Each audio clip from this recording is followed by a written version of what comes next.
আল্লাহ রাব্বুল আলামিন এই আশার মাধ্যমে আমাকে আপনার নাজাত দিয়ে দিতে পারেন।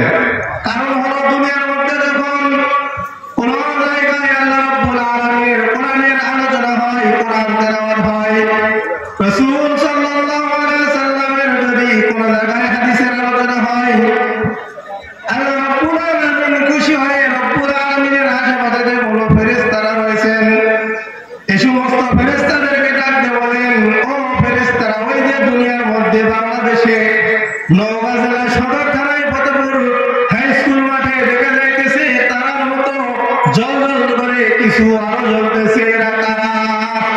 আল্লাহ রাব্বুল আলামিন কিন্তু জানে এরা কারা। এর ফেরেশতাদেরকে সম্বোধন করে আল্লাহ রাব্বুল আলামিন বলেন, ও ফেরেশতারা, দেখো তো এরা কারা?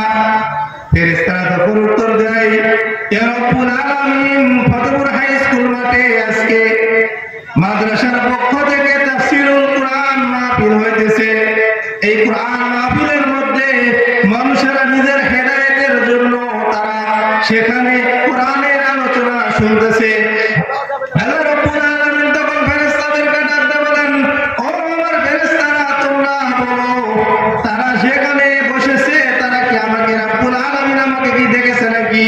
আমাকে কি দেখেছে নাকি? আমার জান্নাতের আশা করতেছে, জান্নাত কি তারা দেখেছে? আমার জাহান্নাম কি তারা দেখেছে? জাহান্নামের আযাব কি তারা দেখেছে? ফেরেশতারা তখন উত্তর দিয়ে বলেন, ইয়া রাব্বুল আলামিন, তারা তো কখনো আপনাকে দেখে নাই, আপনার জালালিয়াতটা দেখে নাই, আপনার জান্নাত দেখে নাই, জান্নাতের নাজ নিয়ামত সুখ দেখে নাই, আপনার জাহান্নাম দেখে নাই, জাহান্নামের কঠোরতা ভয়াবহতা দেখে নাই।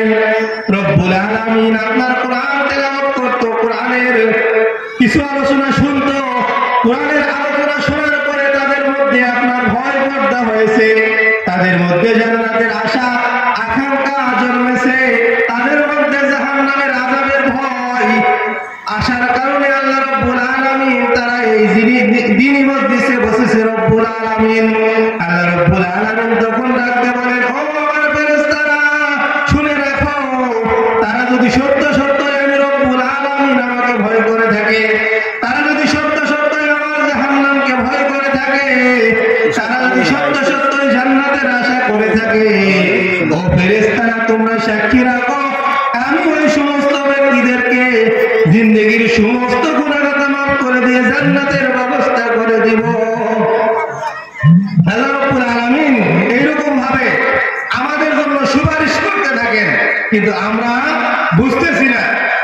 আমরা মনে করতেছি অনেকে এই বাড়ি থেকেও তো মাহফিল শোনা যাইতেছে, ঘরে বিছানায় শুয়ে থেকেও তো মাহফিল শোনা যাইতেছে, বাজারে চায়ের আড্ডায় বসেও তো আমরা মাহফিল শুনতে পাইতেছি।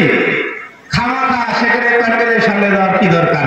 প্যান্ডেলের সামনে গেলে তো আর অন্য কোনো ভাষা গল্প করা যাবে না, বদ নিশা যেগুলো আছে এগুলো তো করা যাবে না। দূরে থাকি বন্ধু বান্ধবের সাথে সাক্ষাৎ করা যাবে, গল্প করা যাবে, ভাষার যে সমস্ত অভ্যাসগুলো রয়েছে এই অভ্যাসগুলো করা যাবে, এই জন্য প্যান্ডেলের ভিতরে আসে নাই।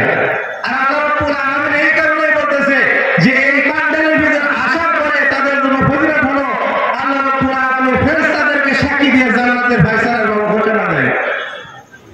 আমরা বাহ্যিক দৃষ্টিতে লক্ষ্য করে দেখতে পারি যে যখন মুরগির বাচ্চা আছে না, ছোট ছোট যখন বাচ্চা থাকে, চিলে যখন এই বাচ্চাগুলোকে সবল মারার চেষ্টা করে, মা তখন পাখাগুলো মেলে দিয়ে বলে, আয় বাচ্চা, আমরা কোথায় আছিস? আমার পাখার ভিতরে আয়, পাখার ভিতরে যদি আসতে পারিস তোমাদেরকে কখনো চিলে ছুঁয়ে নিয়ে যেতে পারবে না।